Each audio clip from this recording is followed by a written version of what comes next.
So చూసారు కదా ఈరోజు అవునండి, హరహర వీరమల్లు. అవునండి, ఎన్నోసారి ఇది? Second day. Second time. Second day. అంటే మీకు బాగా నచ్చినటువంటి పాట ఏంది అసలు హరహర వీరమల్లు? సో నాకు ఫస్ట్ హాఫ్ అయితే పేరు పెట్టడానికి కూడా ఏం లేదండి, చాలా బాగా నచ్చింది ఫస్ట్ హాఫ్.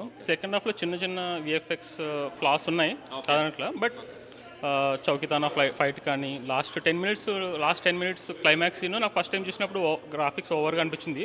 బట్ ఈరోజు సెకండ్ టైం చూస్తే నాకు అసలు చాలా బాగా నచ్చింది అదే. Okay okay. సో ఓవరాల్గా బీజిఎం కానీ సాంగ్స్ కానీ every character each person act చేసిన వాళ్ళు ఈ మూవీలో ఎవ్వరు కూడా సరిగ్గా కొంచెం తక్కువ యాక్ట్ చేశారు, వీళ్ళని అనవసరంగా పెట్టారు, వీళ్ళ క్యారెక్టర్కి ఇంత ఎక్కువ ఇంపార్టెన్స్ లేదు అన్నకి ఎక్కడ అనిపించలేదు.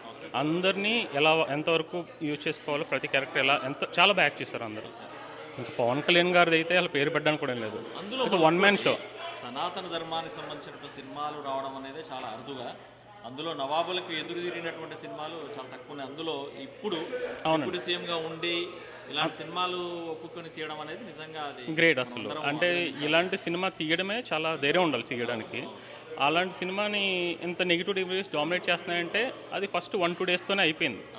సో నాకు తెలిసిన న్యూస్ బట్టి సెకండ్ థర్డ్ డే నుంచి చాలా హైప్ పెరిగింది.